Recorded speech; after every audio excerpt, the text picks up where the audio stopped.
Welcome to Ethics Center Bulletin. I am Dr. Samaram, Ethics Center, Vijayawada. I am Sudipti Vardhan, Ethics Center, Vijayawada. ముఖ్యాంశాలు. భారతదేశానికి తలవంపులు తెచ్చిన 106వ Indian science Congress, శాస్త్రీయ విజ్ఞానం, శాస్త్రీయ దృక్పథం కొరవడిన సూడో సైన్స్ ప్రసంగాలు. అగ్రవర్ణ పేదలకు 10% రిజర్వేషన్లు కల్పించేందుకు ఆర్థిక వెనుకబాటుతనాన్నే ఆధారంగా తీసుకున్న 124వ రాజ్యాంగ సవరణ. ఈ రాజ్యాంగ సవరణ కుల మత రహిత సమాజ నిర్మాణానికి ప్రాతిపదిక కాగలదా?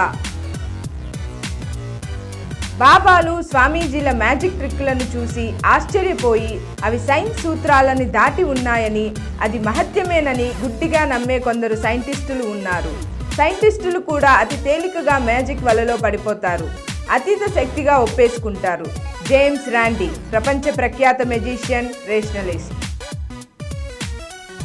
మహిళల మీద, పిల్లల మీద జరుగుతున్న లైంగిక పరమైన దాడుల విషయంలో సామాజిక చైతన్యం అవసరం.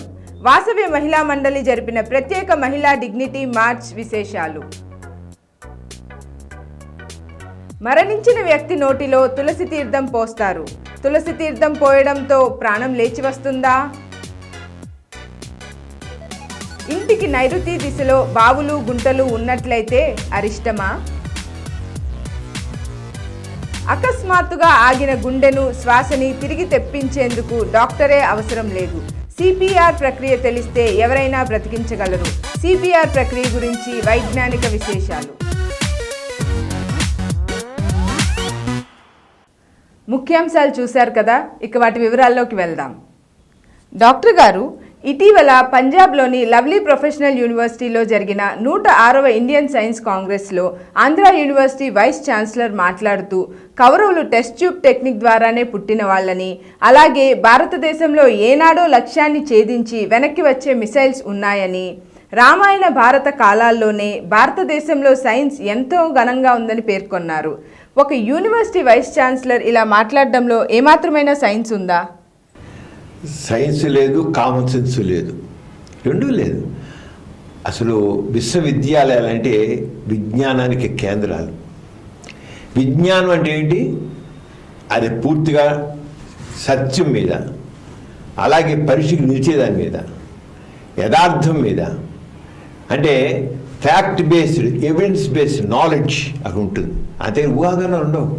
ఊహాగానాలన్నీ పురాణ కథలు ఉంటాయి. పురాణ కథలన్నీ కల్పిత కథలే. పురాణ కథలు ఏంటి? మనిషి చెప్పిస్తే రాయి అయిపోతుంది, రాయికి మళ్ళీ మంత్రిస్తే మనిషి అయిపోతాడు. అవన్నీ పురాణ కథలు. ఇవే వాస్తవం జరిగేది కాదు. అసలు ఎంత అర్థం లేని వేరే ఒక కథలు, ఇన్ని రకాల కథలు మనం ఈ పురాణ కథలు, జాత కథలు, రకరకాల కథలు వింటుంటాం. ఎన్ని అసలు ఆ మధ్య ఒక కథ విన్నాను. అదేంటంటే ఒక సద్బ్రాహ్మణుడు అంట, ఆయనకి చివరి దశలో పెళ్లి చేసుకోవాలనిపించాడ. అప్పుడు ఒక యువతిని తీసుకెళ్ళి పెళ్లి చేశాట. పెళ్లి చేసుకునేది చనిపోయాట. చనిపోతే మరి అతను శ్మశానం తీసుకెళ్ళి అక్కడ దహనం చేశారు. ఈవిడ వదిలేసి వచ్చారు. అంటే భర్త చనిపోతే ఇంక భార్య వెనక్కి వచ్చే పని లేదు, అక్కడ ఉండిపోవాలి. పెళ్లి చేసుకున్న గంటలోనే, కొద్ది గంటల్లో చనిపోయాడు. చనిపోతే ఆవిడ సద్బ్రాహ్మణుడు భార్య కనుక ఆవిడ కూర్చుని, అది పతివ్రత, మరి గంటల్లో పతివ్రత అయిపోయింది. అక్కడ మట్టి తీసుకుని ఆ మట్టిని ఒక ఏదో వండలా చేసి పెట్టి పూజిస్తే ఆవిడక అత సద్బ్రాహ్మణుడు, ఈవిడ పతివ్రత అని ఎలా ఆపాదించేశారు చూడు. వెంటనే బ్రహ్మ వచ్చేసేసి ఆ దేవత దహనం అయిపోయాడో ఆ మనిషి అక్కడ నుంచి ఇలా అంటే దాని చనిపోయిన వాడు బయటకు వచ్చాట. వచ్చి అప్పుడు ఇద్దరు కలిసి వాడు ఊళ్ళోకి వచ్చాట. ఇవన్నీ కథలు. ఇలా ఎన్ని కథలు? మనిషి చెప్పిస్తేనేమో పామైపోవడం, రాళ్ళైపోవడం, విట్లాచార్య సినిమాలో చూపించినట్లుగా అరంగా అన్ని ఇవన్నీ ఏంటంటే పుక్కిడి పురాణాలు, పేలే పుక్కిడి పురాణాలు. కానీ వీటికైనా విజ్ఞాన విశ్వవిద్యాలయాల్లో వీటికైనా ఉంటుందా? ఇది విజ్ఞానం ఉందా? కథలు కల్పితం, మనిషి ఇమాజినేషన్, ఒక క్రియేటివిటీ. కథలు ఇవన్నీ ఏంటంటే ఫ్యాంటసీసు, కల్పిత కథలు. వీటికి తీసుకెళ్ళిపోయి విశ్వవిద్యాలయాల్లో పెట్టేసి దానికి ఒక సైన్స్ ఆపాదిస్తే అర్థం లేదు. ఇది నిజంగా షేమ్ఫుల్. మన ఆంధ్ర విశ్వవిద్యాలయం యొక్క వైస్ ఛాన్సలరు మరి లూధియానాలో, అంటే పంజాబ్లో జరిగినటువంటి యూనివర్సిటీలో, అక్కడ లవ్లీ ప్రొఫెషనల్ యూనివర్సిటీలో మరి అక్కడ మాట్లాడుతూ, మరి కౌరవులందరూ టెస్ట్ బేబీలట, ఒక కొండలోంచి పుట్టారు అన్నమాట వాళ్ళు. అసలు వాట్ ఈస్ దిస్? ఏనాడో ఉందట ఇండియాలో క్రష్ బేబీ. మరి ఎందుకు మన పాశ్చాత్య దేశం వచ్చాక మన దగ్గర ఇలా ఉంది ఇక్కడ? అసలు అర్థం లేదు.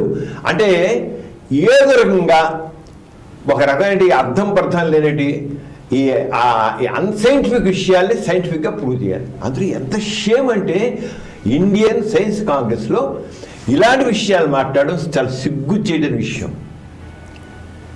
ఇంతే కాదు, ఒకనప్పుడు భారతదేశం అంటే ఒక ఫారెన్ కంట్రీస్లో, విదేశాల్లో భారతదేశం అంటే సాధువులే ఉంటారు, గోచీలు కట్టుకుంటారు, లేకపోతేనేమో దిగంబరులు నడుస్తుంటారు, పాములు ఆడించే వాళ్ళు ఉంటారు. ఇలాంటి భారతదేశంలో పిక్చర్ అంతా పాములు ఆడించేవాళ్ళు, సోది చెప్పేవాళ్ళు, గంగిరెద్దురోళ్ళు. ఇది రియల్లీ అసలు నిజంగా మనం చదివితే పుస్తకాలు కొంతకాలం ఇక్కడ ఒక 2-3 దశాబ్దాల కిందట బీబీసీలో భారతదేశంలో చూపిస్తూ వారు చూపించినంత ఇదే సాధువులు, దిగంబరు సాధువులు, లేకపోతే పాములు ఆడించేవాళ్ళు. ఇదే భారతదేశం అంటే. ఒక పక్క వేదాలు ఉండొచ్చు, భగవద్గీత ఉండొచ్చు, రెండో పక్క మాత్రం చార్వాకులు ఉన్నారు, లోకాయుక్తులు ఉన్నారు, బుద్ధిస్టులు ఉన్నారు, నాస్తికులు ఉన్నారు, గోరా ఉన్నాడు ఇండియాలో. అది వదిలేసేసి ఈ చెత్త చెదారం పుక్కిడి పురాణాలంతా అర్థం లేనంత చూపించడం అనేది మోస్ట్ అన్సైంటిఫిక్ అనమాట. మరి ఆయన మాట్లాడుతూ కౌరవులందరూ టెస్ట్ బేబీలు అన్నారంటే వాట్ ఇస్ ది ప్రూఫ్? మరి ఈయన ఒక విశ్వవిద్యాలయానికి వైస్ ఛాన్సలర్గా ఉన్నవాడు అలా మాట్లాడంటే ఎంత సిగ్గు. మన తలవంపులు, మన భారతదేశానికి తలవంపులు తెచ్చిపెట్టాడు ఆయన. ఇంకా మాట్లాడతాడు. ఏనాడో మిసైల్స్ ఉన్నాడా, ఒక లక్ష్యాన్ని వెళ్ళి ఛేదించి మళ్ళీ వెనక్కి వచ్చే మిసైల్స్ ఉన్నాయంట. మరి ఒకటే అడుగుదాం, ఏమాత్రమే ఉన్నట్లయితే ఎంతమందో విదేశీయులు వచ్చి భారతదేశాన్ని కొల్లగొట్టి, దాడి చేసి కొల్లగొట్టి అని పట్టుకుపోయారే.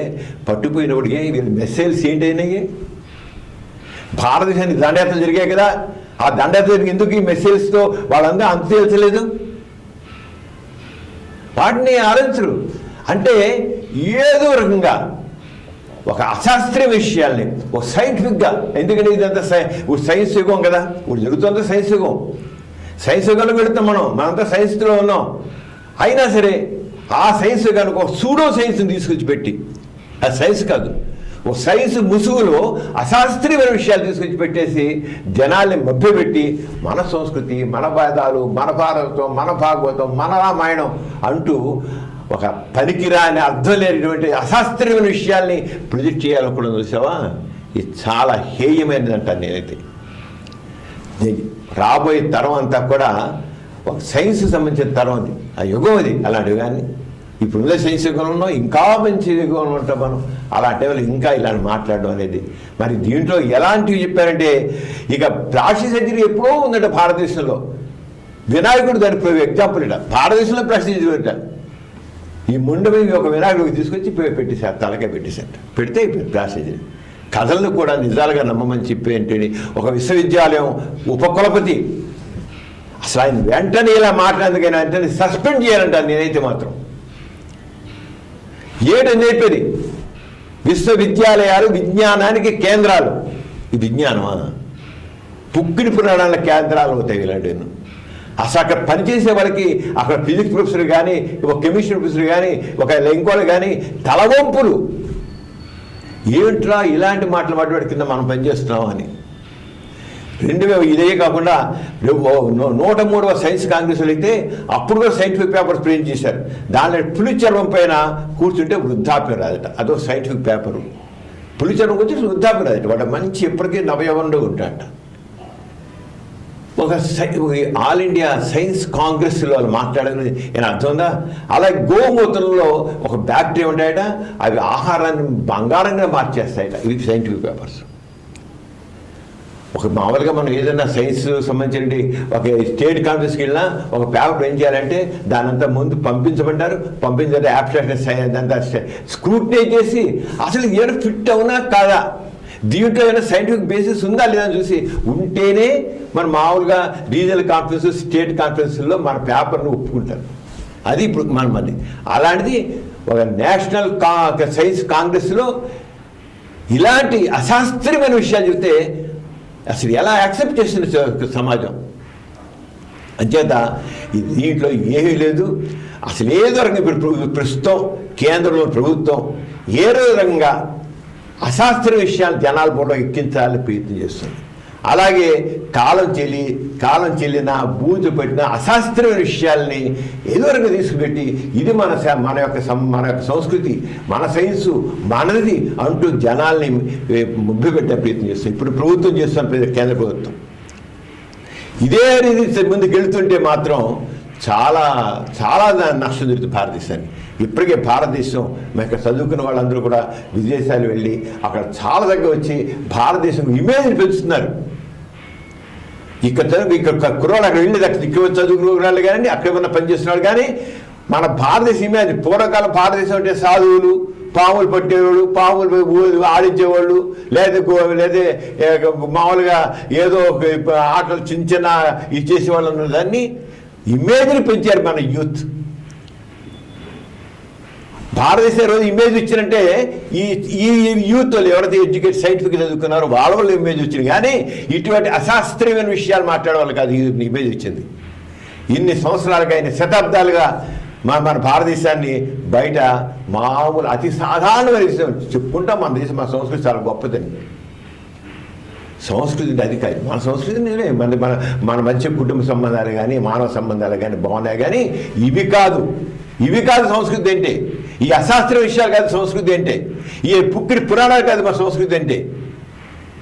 మన కుటుంబ వ్యవస్థ ఉంది, మన మధ్య అనుబంధాలు ఉన్నాయి, ప్రేమలు, మర్యాదలు, ఆప్యాయతలు, ఇవి మన సంస్కృతి. అది ఎవరు కాదనలేరు. కానీ పుక్కిడి పురాణాల మీద మన సంస్కృతి చెప్పి ఇందులో సైన్స్ అని చెప్పి చెప్పేది ఈ బిల్డప్లు ఉన్న స్టోరీస్ ఉన్నాయే చాలా గర్హనీయమైనవి. ఇలా జరగలేదు. నిజంగా ఈ 106వ ఇండియన్ సైన్స్ కాంగ్రెస్లో మన ఆంధ్ర యూనివర్సిటీ వైస్ ఛాన్సలర్ మాట్లాడడం చాలా ఖండించదగ్గది.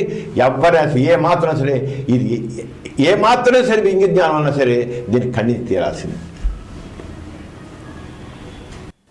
డాక్టర్ గారు, మన ప్రతి బులెటిన్లో సామాజిక పురోభివృద్ధికి, మానవ కళ్యాణానికి తోడ్పడిన ఒక ప్రముఖ మహనీయుని గురించి చెప్పుకుంటున్నాము. ఈసారి ఎవరి గురించి చెప్తున్నారు? ఈసారి ప్రముఖ మ్యూజిషియన్, ప్రఖ్యాత ప్రపంచ మ్యూజిషియన్, విశ్వవిఖ్యాత మ్యూజిషియన్, అంతేకాకుండా రేషనలిస్ట్ ఆయన జేమ్స్ రాండి గురించి చెప్పుకున్నాం. జేమ్స్ రాండి గొప్పతనం ఏంటంటే యూరి గెల్లర్ అని ఒక ఆయన ఉండేవాడు. ఆయన మ్యాజిక్లు చేసి ఇదంతా అతీత శక్తి ద్వారా అనేసి అతీశక్తులు తెగ ప్రమోట్ చేసేవాడు. ఈయన ఏమీ లేదు, సింపుల్ గాడి చూడని చెప్పి యూరి గెల్లర్ని ఏమి చేశాడో అని ఇలా చేసి అలా చూపించేవాడు. ఇదే ట్రిక్, ఏమీ లేదు, అతీశక్తుల్లో పాళ్ళు అంతా ఒకటిదే అని ఆయన్ని. అలాగే అక్కడ పెద్ద పెద్ద బాబాలు, స్వామీజీలు మనకి ఆ భారతదేశంలో ఉన్నారు, ఈ ఆస్ట్రేలియాలోను, అమెరికాలోను, ఎన్ని చోట్ల ఉన్నారు కదా, ఉంటారు. అక్కడ కూడా ఉన్నారు ఈ స్వామీజీలు. అందులో క్రిస్టియానిటీలో చాలా మహత్యాలు చూపిస్తుంటారు. ఆ మహత్యాల గురించి చెప్తుంటే అవన్నీ ఏదో చెప్తుంటే ఆ ఫాదర్లు వాళ్ళని చెప్తుంటేను అక్కడ అందరిని చేసేవాళ్ళు చేసి కొన్ని బ్యాధిక్టికలు చేసేసి మహత్యాలు వాడు. ఈయన అన్ని ఎక్స్పోజ్ చేసి పరిచాడు. ఎక్స్పోజ్ చేయడం కాదు, స్పష్టంగా చెప్పేసేవాడు జేమ్స్ రాండి. అంతేగా అంచేత మామూలుగా ఈ మహత్యాలపేట లేకపోతే ఏదో గొప్ప దైవ మహత్యం పేట చెప్పేవన్నీ ఎందుకు ఒట్టి గాడిలే. నిజం ఉంటారు అవేమి మహత్యాలని లేవు. దేవుడు అనేవాడు లేడు, మహత్యాలని లేవు. ఎంత సింపుల్ గారడి ఆయన, అదే ఆయన మాట. మనకి ఇక్కడ ప్రేమానంద్ గారు భారతదేశంలో ఏ రంగా అయితే ఎంతమంది స్వామీజీలు చేసే గాడిలన్నింటినీ మహత్యాలపేట చేసే గాడి అన్నింటినీ ఎక్స్పెక్ట్ చేసి పరిచాడు, అంతకంటే ఎక్కువ చేశాడు ఆయన అక్కడ.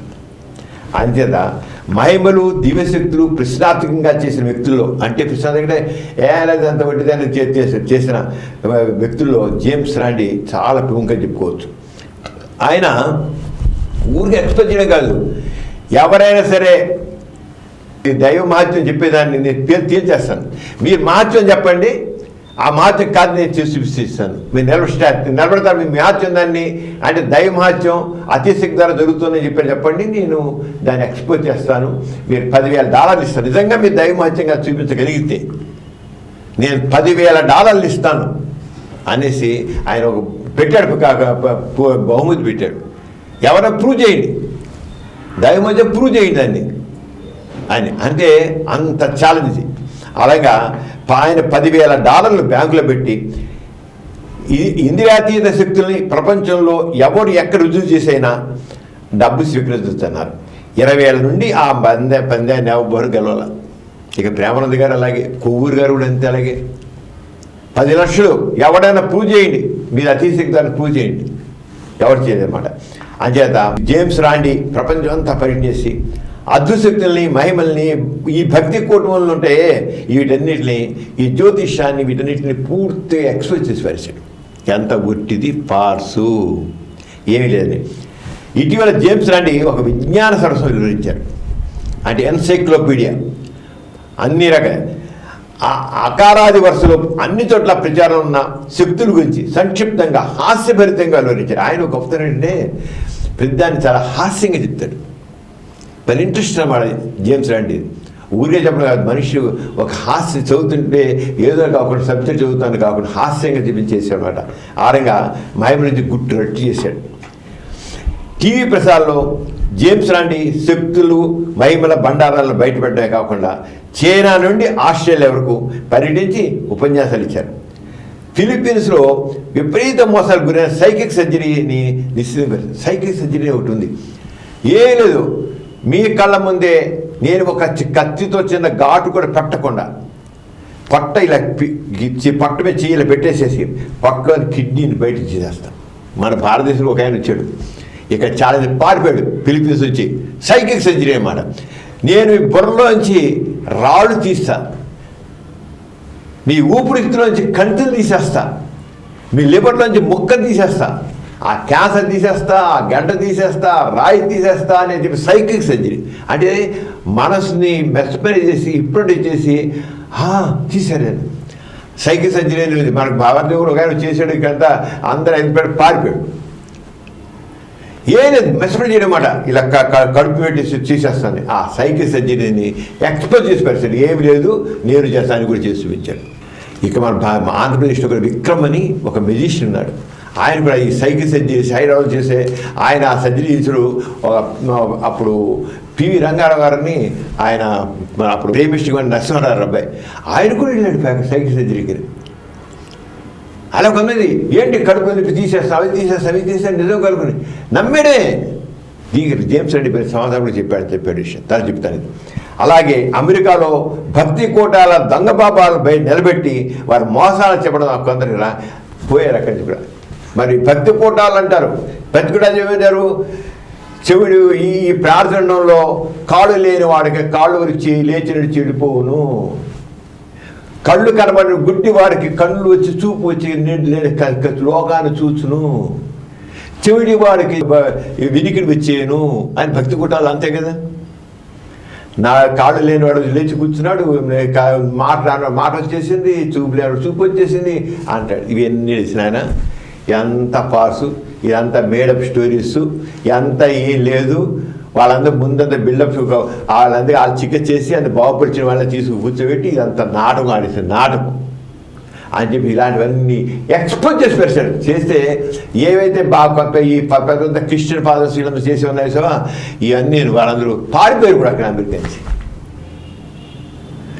అంటే జనాల్ని ప్రశ్నించు, పరిశీలించు, పరీక్షించు అని చైతన్యం తీసుకొచ్చాడు జేమ్స్ రాండి.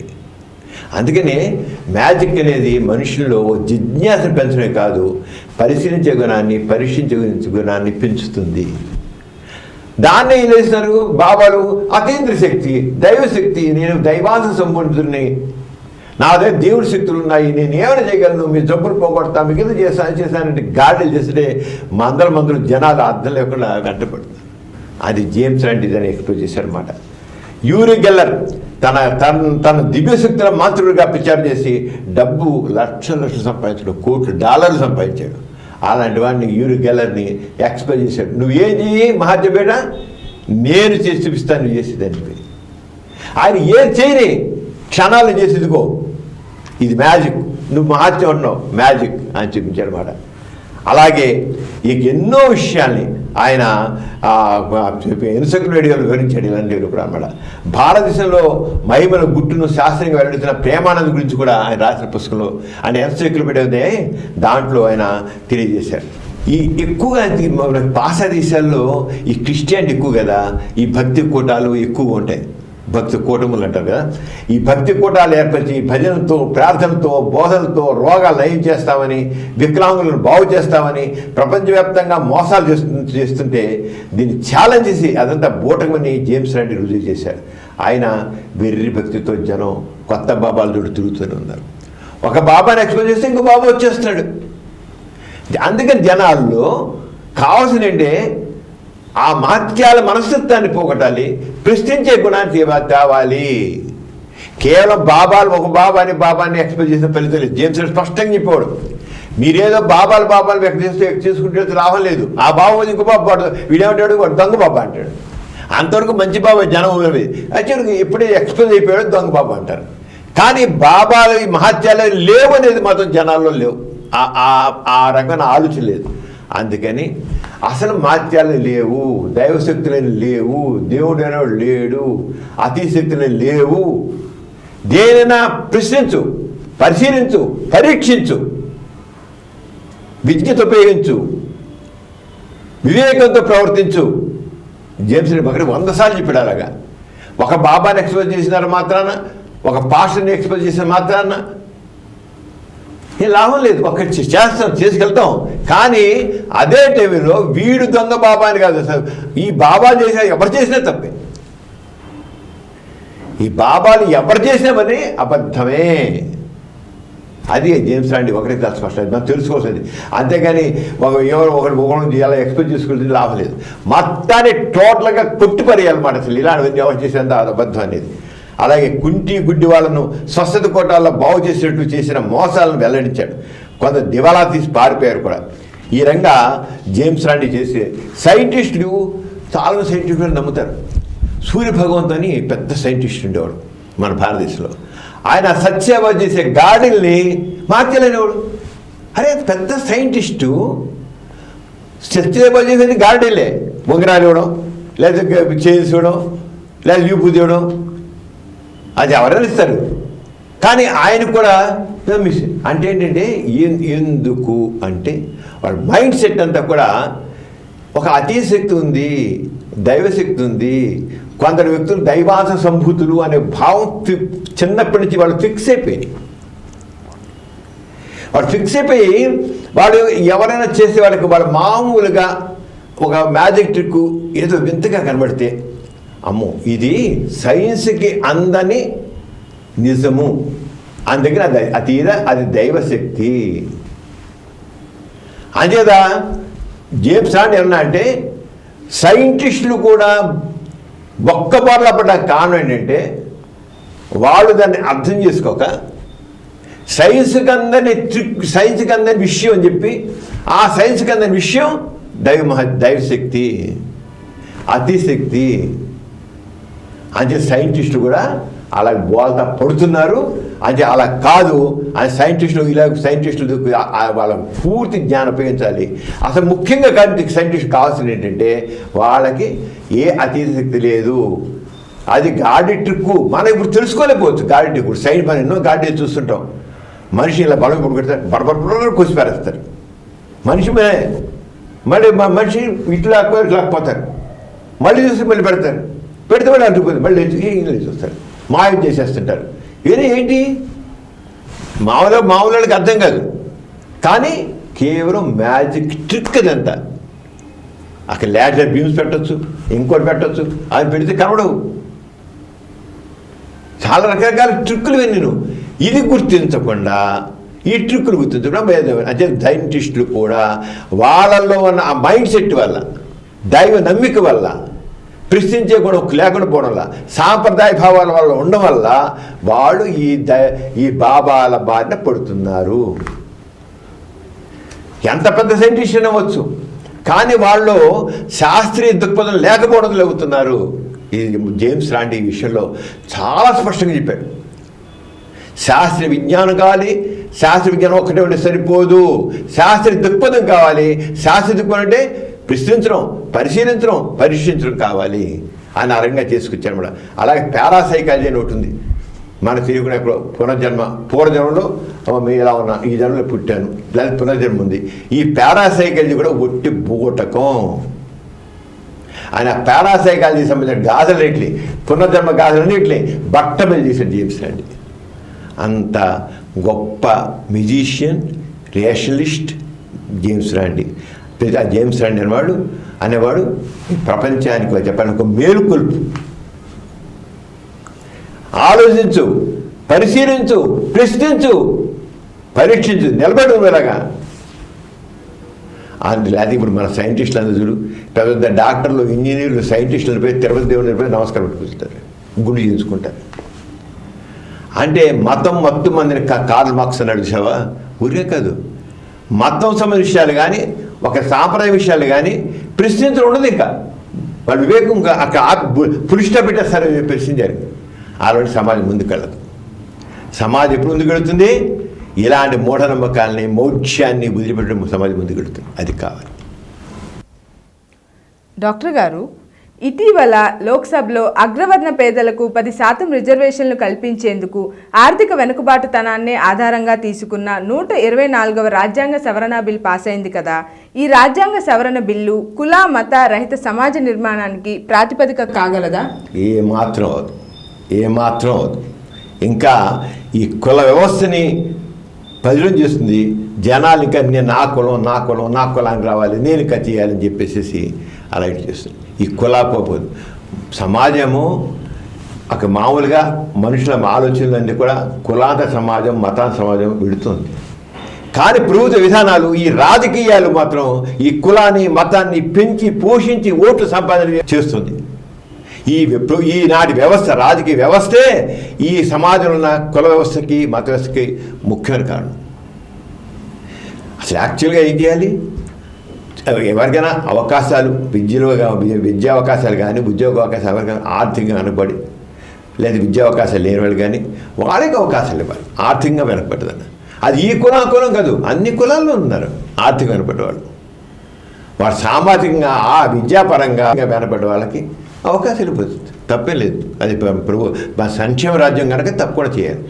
కానీ ఇది సంబంధించిన కులాలని తీసుకొచ్చి, కులాన్ని పెంచి పోషించి వాళ్ళని పటిష్ట చేస్తుంటే ఇక మన కులాతీత, మతాతీత సమాజం పయనించడం చాలా కష్టం. జనాల్లో మాత్రం ఉంది, యాటిట్యూడ్ వచ్చింది. అంచేత ఎంతకాలం సాగోయి రాజకీయ ఎత్తుగళ్ళు, ఇవన్నీ రాజకీయ ఎత్తుగళ్ళే. ఇప్పుడు చేసినట్టు ఈ 124వ రాజ్యాంగ సవరణ బిల్లు కూడా ఒక రాజకీయ ఎత్తుగడ మాత్రమే. యాక్చువల్గా వాళ్ళకి సమాజం గురించి ఆలోచనట్లయితే, ఒక సోషలిజం మీద ఆలోచనట్లయితే, ఆ రకం సమాజం కాదు కోరుకున్నట్లయితే, మానవులంతా ఒకటని ఫీలింగ్ ఉన్నట్లయితే, అసలు ఇవన్నీ మొత్తం కులాల వారీగా, మతాల వారీగా ఉన్న రిజర్వేషన్స్ తీసి పారేసేసి, ఈ కులం ఆ కులం లేదు, ఆర్థికంగా వెనకబడ్డవాళ్ళు, సామాజికంగా వెనకబడ్డవాళ్ళు, విద్యాపరంగా వెనకబడి ఉన్నవాళ్ళు, వాళ్ళకి మేము రిజర్వేషన్ ఇస్తామని చెప్పి చేయమను. తప్పకుండా ఎలా సమాజం ఇప్పుడు అంత మనుషుల మధ్య ఇన్ని వైరుధ్యాలు ఉన్నాయి. కులాలు, నీ కులం నా కులం, నా కులం నీ కులం, కులాలు నా కులం గొప్పది, నీ కులం గొప్పది, నువ్వు అంటరానివాడి, నువ్వు తక్కువ కులవాడి, నీ కులవాడి. ఎలా ఇది పోవాలంటే, ఈ కులం అనే భావం మనుషులు పోవాలంటే రాజ్యాంగ పరంగా అసలు ఈ ఒక కులాన్ని పక్కన పెట్టిపారే. అయితే ఈ కులానికి ఒక కమిషను, ఆ కులానికి ఒక కమిషను,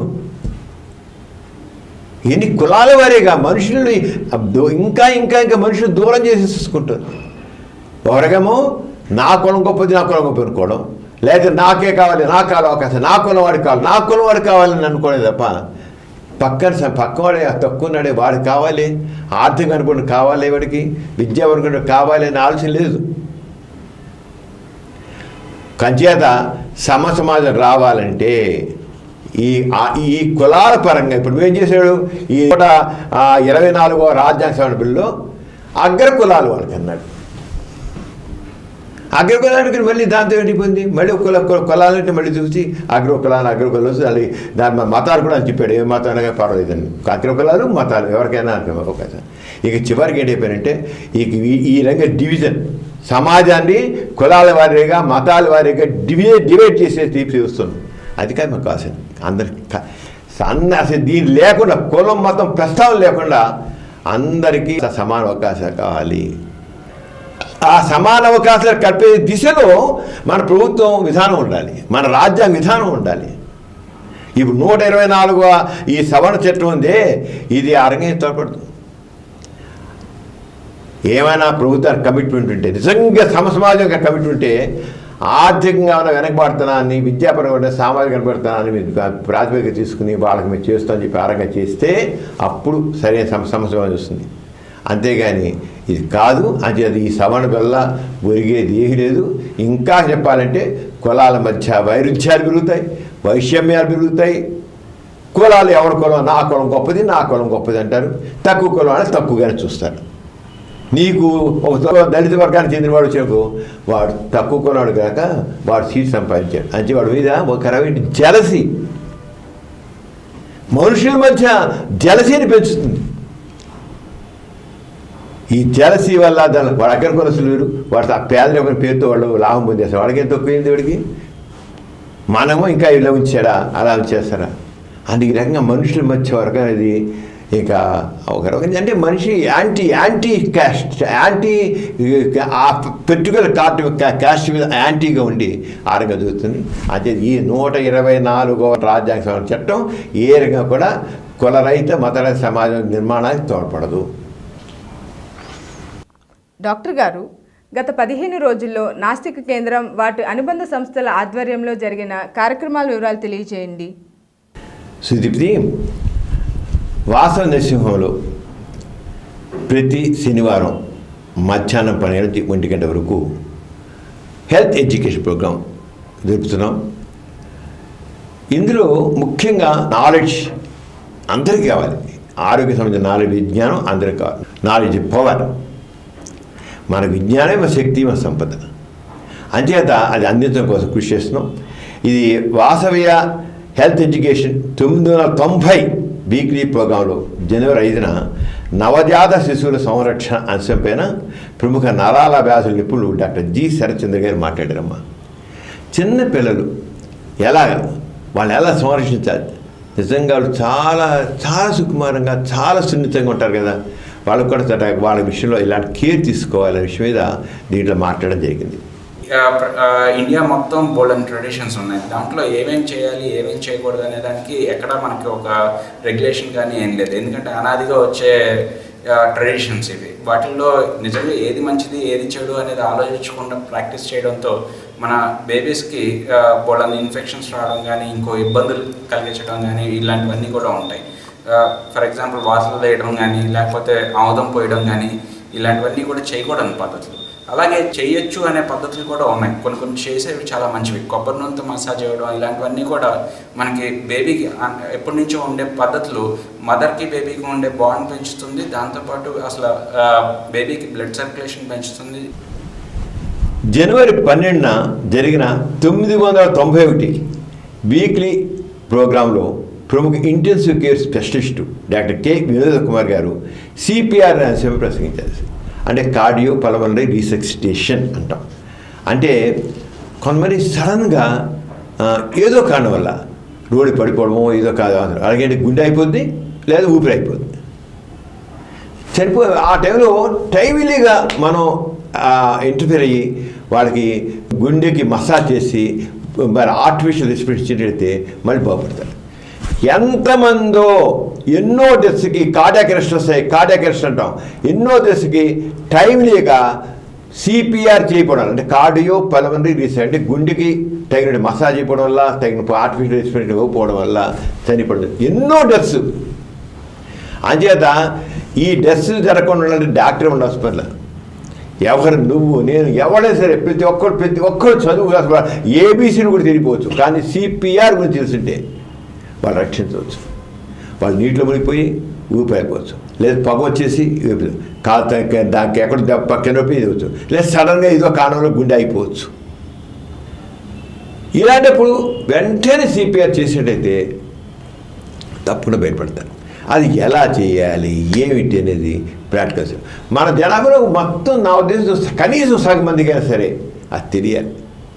కార్డియో ఇంకా తీరాల్సిందని అడిగితే మన ప్రతి ఒక్కరికి తెలియాల్సిన సిపిఆర్ గురించి. ఇది పెద్ద కష్టం కాదు. దాన్ని మనం వాసవ నర్సింహంలో పెట్టడం జరిగింది. చాలా ఇంట్రెస్టింగ్గా అందరూ తెలుసుకున్నారు. ఇది జనం మధ్య వెళ్ళాలి బాగా. ఈ విషయం జనం మధ్య వెళ్ళినట్లయితే ఎన్నో డెత్స్ని మనం ప్రివెంట్ చేయగలుగుతాం. అది చిన్నపిల్ల కావచ్చు, మధ్య వయసు, పెద్ద వయసు వాళ్ళు కాదు, ఎవరికైనా సరే సిపిఆర్ ద్వారా మనం ప్రాణాన్ని పోయవచ్చు, ప్రాణాన్ని నిలబెట్టవచ్చు, పోయిన ప్రాణాన్ని తిరిగి వచ్చేది చేయొచ్చు. పోయిన ప్రాణం గుండె అయిపోయింది, పోయిన ప్రాణం లెక్క ఊపిరి అయిపోయింది. కానీ మనం కార్డియోపల్మనరీ రిససిటేషన్ పద్ధతి ద్వారా సింపుల్ టెక్నిక్ ఆ టెక్నిక్ చేయొచ్చు. ఈ విషయం చాలా స్పష్టంగా చెప్పారు. అందుకు చాలా ఆసక్తిగా దాంట్లో పార్టిసిపేట్ చేశారు. మనిషి శ్వాస ఆగినప్పుడు, గుండె ఆగినప్పుడు, పాయిజన్స్ కానీ తీసుకున్నప్పుడు, గుండెపోటు వచ్చినప్పుడు మనం ప్రథమ చికిత్స ఏమి ఇవ్వాలి? సింపుల్గా చూస్తే ఇందులో గుండె మీద ఒత్తిడి ఇవ్వాలి, శ్వాస ఇవ్వాలి. అది ఈరోజు నేర్చుకుంటాం. పేషెంట్ ఫస్ట్ మనం ఐడెంటిఫై చేయాలి. ఎలా ఉన్నాడు, శ్వాస తీసుకుంటున్నాడా లేదా, ఊపిరి ఉందా, గుండె ఆగిందా లేదా అని చూడాలి. దానికోసం ఫస్ట్ తట్టి లేపుతాం. గట్టిగా పిలిచి కానీ అరిచి కానీ తట్టి కానీ లేపుతాం. లేపినప్పుడు ఒకవేళ నిద్రలో కానీ మత్తులో కానీ ఉన్నవారు కదులుతారు. అప్పుడు మనం అతనికి సిపిఆర్ అనేది ఇవ్వాల్సిన అవసరం లేదు. నెక్స్ట్ స్టెప్ పల్స్ చూస్తాం. పల్స్ ఎలా చూస్తామంటే ఈ మెడని వెనక్కనేసి మెడ భాగంలో మధ్య భాగంలో 3 వేళ్లతోటి పల్స్ చెక్ చేయాలి. ఇలా పల్స్ చెక్ చేసినప్పుడు మన పల్స్ కానీ తెలియనప్పుడు మనం చెస్ట్ కంప్రెషన్స్ చేయాలి. ఒకవేళ పల్స్ ఉంది కానీ శ్వాస తీసుకోవట్లేదు, అప్పుడు శ్వాస ఇవ్వాలి. శ్వాస ఎలా ఇస్తాము? మన తలని వెనక్కనేసి గడ్డాన్ని పైకని ఇక్కడి నుంచి జాని పైకనేసి డైరెక్ట్గా నోట్లో నోరు పెట్టి ఊపిరి ఇవ్వాలి. ఎన్ని ఊపిర్లు ఇవ్వాలి? 2 ఊపిర్లు ఇవ్వాలి. దీర్ఘమైన శ్వాస ముక్కుతో తీసుకొని అంటూ నోటితో అని ఊదాలి. తద్వారా ఊపిరి డైరెక్ట్ ఈ హెడ్ టిల్ట్, చిన్ లిఫ్ట్, జా థ్రస్ట్ వల్ల డైరెక్ట్ ఊపిరితిత్తుల్లోకి వెళ్తుంది. ఒకవేళ ఊపిరి పర్వాలేదు కానీ ఈ గుండె కొట్టుకునే పల్స్ తెలియట్లేదు, అప్పుడు చెస్ట్ కంప్రెషన్స్ చేయాలి. చెస్ట్ కంప్రెషన్స్ ఎలా చేయాలి? మనము ఆ పేషెంట్ని పడుకోబెట్టి కుడిపక్క నుంచొని మన అరచేతిని ఇలా చాపేసి ఇంకో చేతిని ఈ చేతితో బంధించి ఈ మధ్య భాగంలో, ఛాతీ మధ్య భాగంలో 2 లైన్లు గీసి ఈ పక్క కుడిపక్క ఎడం పక్క కాదండి, చెస్ట్ కంప్రెషన్స్ ఎప్పుడు మధ్యలో చేయాలి. ఈ మధ్య భాగంలో పెట్టి నిమిషానికి 100 నుంచి 120 సార్లు ఇలా చూడండి. నేను ఒత్తుతున్నాను చూడండి ఎలా ప్రెషరు ఈ భుజం మీద నుంచి ప్రెషర్ పడుతుంది. 1 2 3 4 5 6 అలా నిమిషానికి 100 సార్లు చెయ్యాలి. 100 నుంచి 120 సార్లు చెయ్యాలి. ఒత్తేటప్పుడు depth 5 to 6 centimetres or 1/3 of the chest సర్కంఫరెన్స్ని కంప్రెస్ చేయాలి. తర్వాత చెస్ట్ ఒత్తాక allow the chest to recoil, అది మళ్ళీ వెనక్కి వచ్చేటట్టు మనం వదలాలి. తర్వాత minimise interruptions in between compressions చేసేటప్పుడు మధ్యలో వేరే ధ్యాస కానీ చేయకూడదు. ప్రతి 30 కంప్రెషన్స్కి 2 శ్వాసలు ఇవ్వాలి. 30 అయిపోయాయి, 1 2 3 4 26 27 28 29 30 అవగానే మళ్ళీ ఫేస్ సైడ్ వెళ్ళి 2 శ్వాసలు దీర్ఘమైన శ్వాస తీసుకొని ఊపిరి ఇవ్వాలి.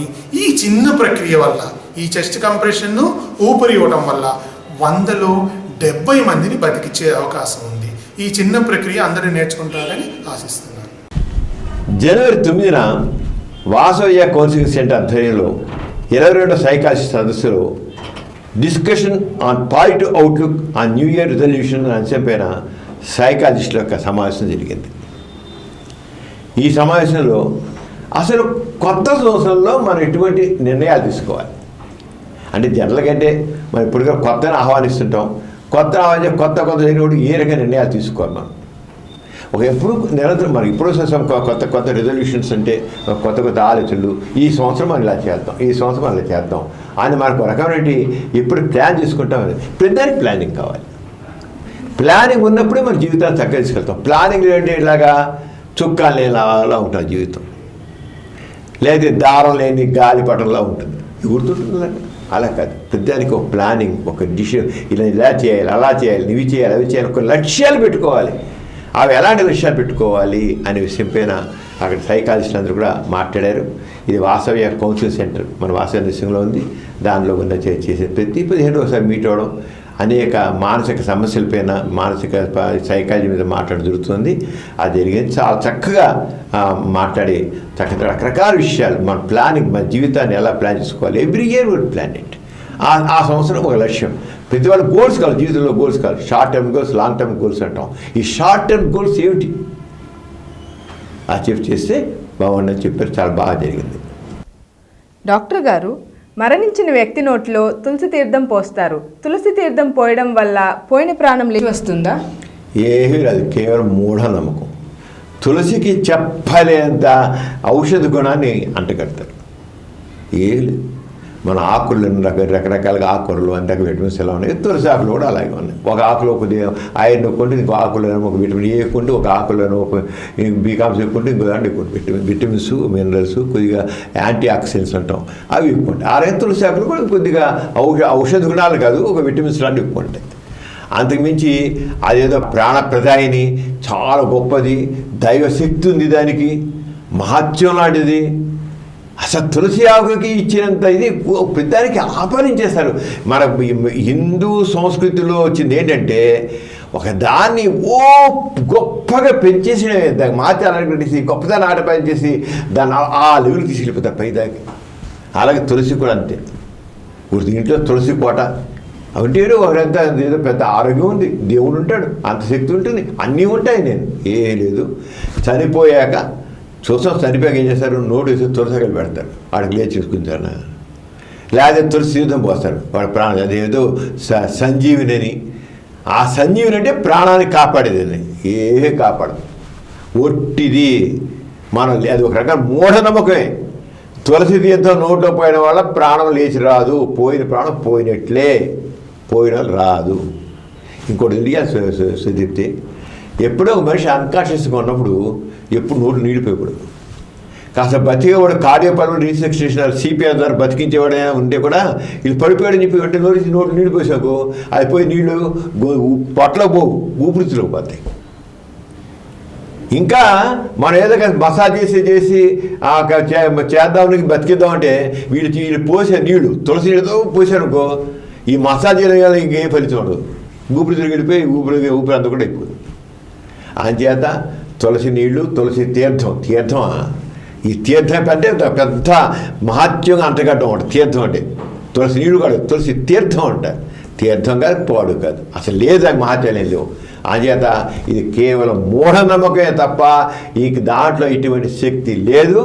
మామూలుగా అన్ని ఆకులు ఇప్పుడు గోంగూర తింటాం, గోంగూరలో ఐరన్ ఎక్కువ ఉంటుంది. ఆ తోటకూర, బచ్చల కూర ఆకులు తింటే దాంట్లో విటమిన్స్ ఎక్కువ ఉంటాయి.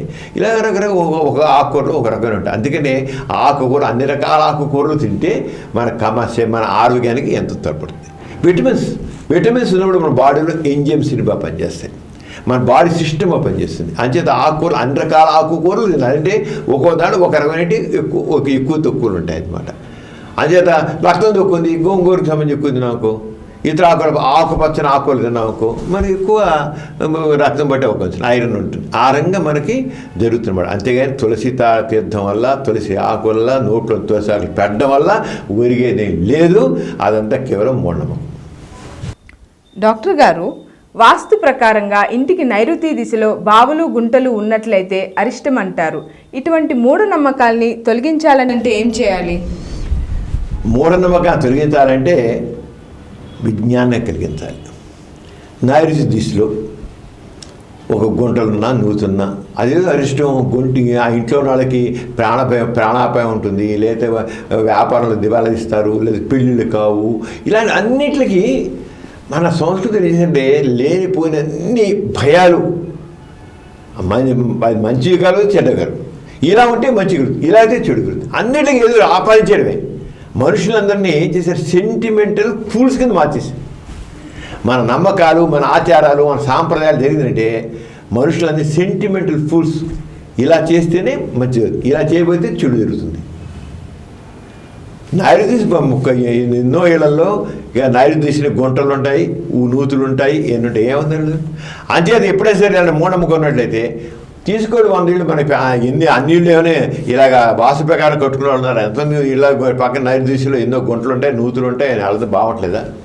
మరి నైరుతి దిశలో నుయ్యి గొయ్యి లేని వాళ్ళు అందరూ హాయిగా ఉన్నారా? అందుకని విజ్ఞానం కలిగించాలంటే కాడు ఎలా తీసుకో, టీం తీసుకో, బయలుదేరి మొత్తం ఒక 200 ఇళ్ళు పట్టుకెళ్ళి తీసుకెళ్ళి చూడండి వీళ్ళింటికి నైరు తీసిన గుంటలోనే లేవా ఉన్నాయి, ఏమన్నా ఇంట్లో ఏమన్నా సరిగ్గా ఉన్నారా లేరా, వీళ్ళింట్లో నైరు తీసిన గుంట నువ్వు లేదు, వీళ్ళంతా బాగున్నారా, వీళ్ళు ఎవరు చచ్చిపోకుండా ఉన్నారా, వీళ్ళకి అన్ని ఉద్యోగాలు అన్ని సుఖాలు జరిగాయా, వీళ్ళకి జరగలేదా? ఎప్పుడైతే ఏదైనా చెప్తే గుడ్డిగా ఉప్పేసుకోవడం కాదు, నమ్మడం కాదు. వాస్తు అనేది కేవలం బూటకం, అశాస్త్రీయం. వాస్తు చెప్పేది, సిద్ధాంతం చెప్పేదంతా తప్పులు తడక, దాంట్లో అది ఏ మాత్రం సంబంధం లేదు. ఊరికి ఊహాగానాలు అంతే. మనుషుల యొక్క సైకాలజీతో ఆడుకోవడం, మనుషుల యొక్క బలహీనతతో ఆడుకోవడం. ఏదైనా మనం ఇల్లు కట్టుకోవాలంటే ఇంజనీరింగ్, ఒక సివిల్ ఇంజనీరింగ్ ప్రకారంగా ఇల్లు ఎలా ఉండాలి, ఏంటి, ఎలా ఉంటే అదంతా గట్టిగా ఉంటుంది, గాలి కావాలి, ఒక గంటలో ఆరోగ్యంగా ఉండాలి. ఇంట్లో అందరూ ఆరోగ్యంగా ఉండకు, కిటికీకి ఎదురుగా కిటికీ ఉండాలి, గుమ్మానికి ఎదురు గుణం ఉండాలి, చక్కగా ఇంట్లో గాలి వెళ్ళాలి, వెలుతురు వెళ్ళాలి. ఇంట్లో గాలి వెలుతురు వెళ్ళైతే ఆరోగ్యం చక్కగా ఉంటుంది. ఎప్పుడైనా మనం ఆరోగ్యంగా ఉండాలంటే ఎండ ఉండాలి, ఇంట్లో ఎండ రావాలి, వెలుతురు రావాలి, తర్వాత గాలి రావాలి, పరిశుభ్రం గాలి వస్తే అప్పుడు మనం చక్కగా ఆరోగ్యంగా ఉంటాం. మన ఆరోగ్యంగా ఆహారంతో పాటు గాలి వెలుతురు కావాలి. ఆహారం ఉండాలి మనిషికి, గాలి వెళ్తుండాలి, వ్యాయామం మనం చేస్తుండాలి. అంతేగాని వాస్తు ప్రకారం కట్టి ఈ గోడ వాడు చనిపోయారు కనుక ఈ గోడ తీసేయి, అక్కడ ఏదో నీకు ఇంట్లో అమ్మాయి పెళ్లి కాలే కనుక ఆ గుమ్మం తీసేయి, ఇలాంటి చెప్పేసి గుమ్మాలు మార్చే వాస్తు సిద్ధాంతులు వాళ్ళ పబ్బం గడుపుకోవడం తప్ప ఇంకోటి కాదు. ఈ వాస్తు సిద్ధాంతాలు పబ్బం గడుపుకుంటున్నారు. జనాలకు అమాయకత్వం మీద, అజ్ఞానం మీద, మూర్ఖత్వం మీద, మూఢనమ్మకాల మీద వ్యాపారం చేసుకుంటున్నారు. దేవుడు ఒక వ్యాపారం, ఈ వాస్తు పెద్ద వ్యాపారం, ఇవన్నీ వ్యాపారాలే. వాళ్ళు జనాల అజ్ఞానం నుంచి చేసినట్టు పెద్ద వ్యాపారం ఇదంతా. అంతేగాని వాటిలో ఎటువంటి శాస్త్ర ఏ రకం నిజం లేదు, ఏమాత్రం లేదు, సైన్స్ లేదు. అంత ఒట్టి కట్టు కథలు, పుక్కిడి పురాణాలు అలాగో ఇవన్నీ కూడా అంతే. అంచేత విజ్ఞానం చూపించడే ఇవన్నీ తీసుకెళ్ళి అన్ని తీసి చూపించి వీళ్ళింట్లో ఎలా ఉన్నాయి, ఇంట్లో ఉన్నాయి, వాళ్ళ ఇంట్లో ఉందా ఇలా ఉంది, వీళ్ళింట్లో అలా ఉంది. ఎన్నిళ్ళు వాస్తు ప్రకారం అంటే చాలా కొద్దిగా ఉంటాయి. వీళ్ళ వాస్తు ప్రకారం లేనివి మనం చేసేటైతే ఆ మూఢనమ్మకం తొలగడానికి అవకాశం ఉంటుంది. ఈ నెల 9వ తేదీన విశాఖపట్నంలో Indian red cross society AP chapter అవార్డుల ప్రదానోత్సవం జరిగింది. ఇందులో డాక్టర్ సమరం గారికి ఆంధ్రప్రదేశ్ గవర్నర్ శ్రీ ఈఎస్ఎల్ నరసింహన్ చేతుల మీదుగా విశిష్ట సేవా అవార్డు అందజేశారు. డాక్టర్ సమరం మొదటి నుంచి అనేక సంఘ సంస్కరణ కార్యక్రమాలు, ఇతర సేవా కార్యక్రమాలు నిర్వహించడమే కాకుండా అనేక స్వచ్ఛంద రక్తదాన శిబిరాలు నిర్వహించి దాదాపు 90,000 మంది చేత రక్తదానం చేయించారు. ఈ సేవలకు గాను వరుసగా 6 సంవత్సరాల పాటు రాష్ట్ర గవర్నర్ చేతుల మీదుగా బంగారు పతకాలు అందుకున్నారు. గత 2 సంవత్సరాలుగా విజయవాడలోని రోటరీ రెడ్ క్రాస్ బ్లడ్ బ్యాంక్కి చైర్మన్ బాధ్యతలు నిర్వహిస్తున్నారు. ఈ సంవత్సరం వారికి ఆంధ్రప్రదేశ్ రెడ్ క్రాస్ సొసైటీ తరపున సేవా అవార్డు రాష్ట్ర గవర్నర్ అందజేశారు. ఇది మనందరికీ సంతోషకరమైన విషయం. డాక్టర్ గారు, మహిళల మీద, పిల్లల మీద జరుగుతున్న లైంగికపరమైన దాడుల విషయంలో సామాజిక చైతన్యం అవసరమని వాసవ్య మహిళా మండలి మహిళా డిగ్నిటీ మార్చ్ నిర్వహించింది కదా, ఆ విశేషాలు తెలియజేయండి. మనం చూస్తాం మా సమాజంలో స్త్రీల మీద, పిల్లల మీద లైంగికపరమైన దాడులు జరుగుతున్నాయి. అలాగే కొంత హింసాకాండలు జరుగుతుంది. ఇది చాలా దయనీయ పరిస్థితి. ఈ సెక్షువల్ హెరాస్మెంట్, అది రేప్ కావచ్చు, లేదా ఇంకో రంగా అత్యాచారాలు కావచ్చు, రకరకాలు ఉంటాయి. అంటే స్త్రీని ఒక రంగా చులకన భావంగా చూడడం ఒకటి, స్త్రీని ఒక వినోద వస్తువుగా, విలాస వస్తువుగా చూడడం ఒకటి.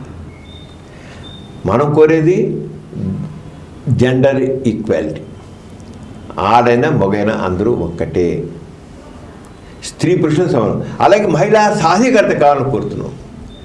మహిళలు కూడా పురుషులకు సమానంగా అభివృద్ధి చెందాలి. కానీ వాళ్ళు అభివృద్ధి చెందాలంటే జరుగుతుంది ఏంటి? బయటకు చెడిపోయిన సమాజం ఏంటి? ఇంతకాలం చెప్పి స్త్రీని అణిచిపెట్టి ఉంచారు. బయటకు వస్తే ఏం చేస్తారు? ఈ సమాజంలో కొంత పురుషులు వాళ్ళని హేళన చేయడం, లేకపోతే బయటకు వచ్చి కాస్త బాగుందంటే ఆ మీద లైంగిక అత్యాచారం చేయడం, హింసించడం, మాటల పరంగా ఆవిడని కించపరచడం. లైంగిక వాళ్ళు శారీరకంగా హింసించకపోవచ్చు, బలే పోతున్నారా, బలే టీవీ బెల్ల ఏదవుతుంది అని పనిపాట్లే ఒక కించపరిచే మాట్లాడగలా వీళ్ళు మళ్ళీ కొద్ది జంకుగా ఉంటున్నారు. స్త్రీ పురుషులిద్దరూ సమానంగా సఖ్యతగా చక్కగా కలిసి పనిచేసినప్పుడే ఇద్దరూ ఉన్నప్పుడే మా సమాజం ముందుకు వెళుతుంది. ఒక బండి ఉంది, రెండేళ్ళ బండి ఉంది, ఇటు ఎద్దు అటు ఎదురు రెండు సమానం నడిస్తేనే బండి తగ్గెడుతుంది. ఆరగానే సమాజంలో స్త్రీ పురుషులు ఇద్దరు కూడా ఏ రకమైన లింగ వివక్ష లేకుండా ముందుకు వెళ్ళాలి. కానీ అది జరగట్లే కదా. దానికి చైతన్యం తీసుకోవాలి. ఒక పక్క లైంగికపరమైన వివక్షత చూపించకూడదు, చూపించేదే తప్పు. చిన్నప్పటి నుంచి కూడా స్త్రీలో కూడాను చైతన్యం తీసుకురావాలి. నువ్వేం తక్కువ కాదు, నువ్వు కూడా మగవాడితో సమానంగానే చదువుకోగలవు, మగవాడితో సమానంగా ఉద్యోగం చేయగలవు, మగవాడికి దగ్గర ఉన్న శక్తి సామర్థ్యాలు నీకు ఉన్నాయి. కేవలం భౌతికంగా ఒక ఆడవాళ్ళు మగవాళ్ళు అంతే. అంతేగాని ఇలా కాదని ఆడవాళ్ళు కూడా చైతన్యం తీసుకోవాలి. అలాగే మగవాళ్ళు కూడా మీరు ఎట్టి పరిస్థితులు కూడా ఆడవాళ్ళని కించపరిచే వీల్లేదు. కించపరిస్తే మాత్రం ఇగో చట్టం ఉంది. అలాగే ఆడవాళ్ళకి దీస్ ఆర్ ఉమెన్ రైట్స్. చాలామంది లేడీస్కి వాళ్ళకు స్త్రీలకి హక్కులు ఉన్నాయి తెలియదు. వాళ్ళకి చాలా హక్కులు ఉన్నాయి, ఉమెన్ రైట్స్. ఆ ఉమెన్ రైట్స్ గురించి ప్రతి స్త్రీకి తెలియాలి. అలాగే సెక్షువల్ హెరాస్మెంట్ మీద పురుషులకు ఇలా జరుగుతుందని తెలియాలి. పిల్లల సంరక్షణకు తెలియాలి. ఎంత చాలా కావాలి. అంచేత డిగ్నిటీ మార్చి స్త్రీలలో డిగ్నిటీ పెంచడం కోసం, స్త్రీలలో ఒక మహిళా సాధికత పెంపొందడం కోసం, ధైర్యాన్ని పెంచడం కోసం వాసవేళ మళ్ళీ ఇంకో కొద్ది ఆర్గనైజేషన్ కలిసి ఈ రంగా డిగ్నిటీ మార్చి అని ఒకటి మళ్ళీ చేశారు. చేసి దానికి సంబంధించిన విశేషాలు మరి కొంత కీర్తిగా తెలియజేస్తారు. తర్వాత ఏమో రష్మిగా తెలియజేస్తారు. మరి ఇప్పుడు తర్వాత చాలా విషయం ఇంటిలో వాసవేళ మళ్ళీ మహిళా సాధికారత కోసం, మహిళా హక్కుల కోసం, అన్నింటి కోసం ఎంతో కృషి చేస్తుంది. మహిళల కోసం, శిశు మహిళా సంక్షేమం కోసం ఎంతో కృషి చేస్తుంది. అంచేత ఇదే సందర్భంలో డిగ్నిటీ మార్చ్ ఈ లైంగిక పరమైనటువంటి అత్యాచారాల గురించి, అలాగే పిల్లల మీద జరిగే హింస గురించి, వైలెన్స్ గురించి సమాజంలో చైతన్యం తీసుకోవడం కోసం చేసే కృషి గురించి వివరాలు తెలుసుకున్నాం. I appreciate the Dignity March for coming over to Andhra Pradesh. Mahila Mandali is a 50 years organization working for the cause of dignity and respect for the woman, which includes social, economic, political, educational. In all the spheres, the woman has to jump and they have to take part, in par with men. మీరు ఇంతవరకు ఎథిసెంట్ బులెటిన్లో చాలా విషయాలు తెలుసుకున్నారు. అరగన నాస్తిక చైతన్యం ప్రబలితేనే సమాజం ముందుకు వెళుతుంది. రాబోయే యుగం నాస్తిక యుగం. నాస్తికత్వం ఈ యుగావసరం, అది గుర్తించాలి. నాస్తికత్వం యుగావసరం, ఈ యుగావసరం. ఆ నాస్తికత్వం వస్తేనే, ప్రబలితేనే, జనాల్లో నాస్తిక చైతన్యం వస్తేనే సమాజం చక్కగా ఉంటుంది. అంచేత ప్రజల్లో ఎంత మేరకు ఆస్తిక భావాలు తిరుగుతాయో, ఎంత మేరకు పరాధీన భావం తిరుగుతుందో, ఎంత మేరకు పారిశ ప్రవృత్తి తిరుగుతుందో, అంత మేరకు యువతలు, మన మనుషుల్లో యువతలో కానీ, చక్క సామాజిక వ్యక్తుల్లో కానీ వారికి స్వశక్తి మీద విశ్వాసం వస్తుంది, స్వాతంత్ర శక్తి వస్తుంది. అంచేత దానికోసం నాస్తికేంద్రం రకరకాల కార్యక్రమం చేపడుతుంది. యూట్యూబ్లో మన జనవరి 1వ తారీఖు నుంచి యూట్యూబ్ ఛానల్ మొదలెట్టాం, పాజిటివ్ ఎథియిజం ఛానల్ అని. అది ఇంగ్లీష్లోను తెలుగులోను రెండిట్లోనూ వస్తుంది. పాజిటివ్ మనం 6 సంవత్సరం కాలం నుంచి ఎథిసెంట్ బులెటిన్ని ప్రతి నెల 1వ తారీఖు 15వ తారీఖు చేస్తున్నాం. ఇప్పుడు ప్రతిరోజు పాజిటివ్ ఎథియిజం అనే తెలుగు ఛానల్ రోజు వస్తుంది. దాంట్లో గోరా గారు చెప్పినట్టు పాజిటివ్ ఎథియిజం అంటే ఏమిటి, ఆ పాజిటివ్ ఎథియిజం సిద్ధాంతం ఏమిటి, ఆ పాజిటివ్ సిద్ధాంతం దాంట్లో మరి విద్యాపరంగా, సామాజిక పరంగా, ఆర్థిక పరంగా, వీటన్నిటిలో అన్ని రంగాల్లో నాస్తికత్వం ఒక జీవిత విధానం. ఎథియిజం ఇది బెటర్ ఆల్టర్నేటివ్ థియిజం. అంచేత నాస్తికత యుగ అవసరం, ఇది ఒక జీవిత విధానం. ఈ జీవిత విధానం అందరికి తెలియజేయడం కోసమని మనం ప్రతి వాళ్ళకి తెలియాలండి. తెలియకపోతే మనకి ముందు వెళ్ళాం. అంచేత యూట్యూబ్ ఛానల్ మొదలెట్టాం, పాజిటివ్ ఎథియిజం అని. ఆ యూట్యూబ్ ఛానల్ ఇంగ్లీష్లో తెలుగుంది. అలాగే ఒక రకమైన సెక్స్ ఎడ్యుకేషన్ కూడా చాలా అవసరం ఉంది. ఆ సెక్స్ యూత్కి ముఖ్యంగా, అలాగే న్యూలీ మ్యారేడ్ కోసం ఎన్నో రకాల సెక్స్ ఉంటాయి. దానికోసం నా డాక్టర్ సమరం మీకోసం అనే ఛానల్ కూడా యూట్యూబ్ ప్రతిరోజు దానిలో లైంగిక విజ్ఞానం సంబంధించింది తెలియజేయడం ఉంటుంది. అలాగే వచ్చిన ప్రశ్నలు వస్తాయి, చాలా ప్రశ్నలు యూట్యూబ్లో పెడితే వారి సమస్యలు వారికి కూడా సమాధానం ఎప్పటికప్పుడు ఇవ్వడం జరుగుతుంది. అంటే ఇప్పుడు 3 ఛానల్స్ ఈ మన జనవరి 1 పెట్టాం. Positivism Telugu channel, positivism English channel, అలాగే డాక్టర్ సమరం మీకోసం. అలాగే త్వరలోనే హిందీలో కూడా మరి పాజిటివిజం సంబంధించిన ఛానల్ మొదలెడుతున్నాం. అలాగే లైంగిక విజ్ఞానం ఛానల్ పెడుతున్నాం. ఇంగ్లీష్లో కూడా వస్తుంది. ఇలాగా ఈ రకంగా అన్ని ప్లాన్ చేస్తాం. కొద్ది రోజుల్లో తగ్గిన 3 కూడా వస్తాయి అని మీ అందరూ చూడండి. అలాగే ఎథీస్ సెంటర్ నుంచి మనం పుస్తకాలు నా సాహిత్యం తీసుకోవడానికి కాకుండా ప్రతి నెల ఎథీస్ట్ అనేటువంటి మ్యాగజైన్ వస్తుంది. ప్రతి నెల ఇది ప్రపంచంలో దాదాపు 40 దేశాల పైగా ఈ పేపర్ వెళుతుంది. ప్రపంచం 40 దేశాల పైగా వెళుతుంది ఎథీస్ట్. దీంట్లో ఈసారి చాలా చక్కని ఆర్టికల్ ఒకటి ఇచ్చింది, humanist education in developing countries అనేది. The Indian scenario. మన ఎడ్యుకేషన్లో హ్యూమనిస్టిక్ అప్రోచ్ ఎలా ఉండాలి, అలా ఎథిస్టిక్ అప్రోచ్, ఎథిస్ట్ అప్రోచ్తో ఏ రంగా ఉండాలని చాలా విపులంగా ఒక ఆర్టికల్ ఇవ్వడం అనేది జరిగింది. అలాగే China and Europe stand out on world map of atheism అని ఒక ఆర్టికల్ చదివాను. ఎంతో ఇన్ఫర్మేషన్ మాట. అలాగే federation of Indian rationalist associations సంబంధించిన 11th national conference at Visakhapatnam on January 5th and 6th అది జరిగిన the challenges to rationalism today అని దాని గురించి జరిగింది అక్కడ కాన్ఫరెన్స్. దాంట్లో విశేషాలు కూడా ఉన్నాయి. అందులో చూడండి, మొత్తం ప్రపంచవ్యాప్తంగా ఈ ది ఎథిస్ట్ పేపర్ పెడుతుంది. అలాగే తెలుగులో నాస్తిక మార్గం అనే పేపర్ కూడా వస్తుంది. దీంట్లో కూడా అనేక విషయాలు దీంట్లో ఉంటున్నాయి. దీంట్లో కూడా మరి నాస్తికత్వం ప్రాధాన్యత గోరా గారి పెరుగుతుంది, నాస్తిక ప్రాధాన్యత. అలాగే దైవ నమ్మిక, నీతి నిర్మాణం. నీతి నిలబడాలంటే దైవ నమ్మిక కాదు అనే గురించి స్పష్టం చెప్పొచ్చారు. అలా సెక్యులర్ వ్యవస్థను బలోపేతం చేయాలి అంటే ఏ రంగా చేయాలని వచ్చి డాక్టర్ దీక్ష గారు మాట్లాడడం వచ్చింది. అలాగే గోరా చెప్పిన వ్యక్తి స్వేచ్ఛ సిద్ధాంత విశిష్టతని శ్రీ కేబీకే అసాన్ అనే రిసార్చ్ ఆయన మాట్లాడడం దీంట్లోనూ. అలాగే నాస్తికేంద్రలో వాసవీయ విద్యాలయం సంబంధించిన విద్యార్థులు జరిగింది. అలాగే ప్రజల్లో శాస్త్రీయత పెంచడమే గోరా సైన్స్ ఎగ్జిబిషన్ చేయమంటూ అది ఉన్నాయి. అలాగే ఇలాగా రకరకాల విషయాలను కూడా ఈ నాస్తిక మార్గం పేపర్లు ఉన్నాయి. ప్రతి ఒక్కరూ కూడా సబ్స్క్రైబ్ చేయండి. దీంట్లో ఏంటి, నాస్తికత్వం సంబంధించిన విషయాలే కాకుండా మన జనరల్గా మన నాలెడ్జ్ పెంచడానికి అన్ని రకాలుగా చేయడానికి ఉపయోగపడినాయి. ఈ 2 ప్రతి నెల వస్తున్నాయి, ఏదో చదవాలి. అలాగనే మన ఫేస్బుక్లో కూడా వీటిని పెడుతున్నాం, లైవ్ పెడుతున్నాం ఈ కార్యక్రమాలు కూడాను. వాటి చూడండి. ఆ ఫేస్బుక్లో ఎథిస్ట్ సెంటర్ పేజ్ కింద వస్తుంది, దాన్ని చూడాలి.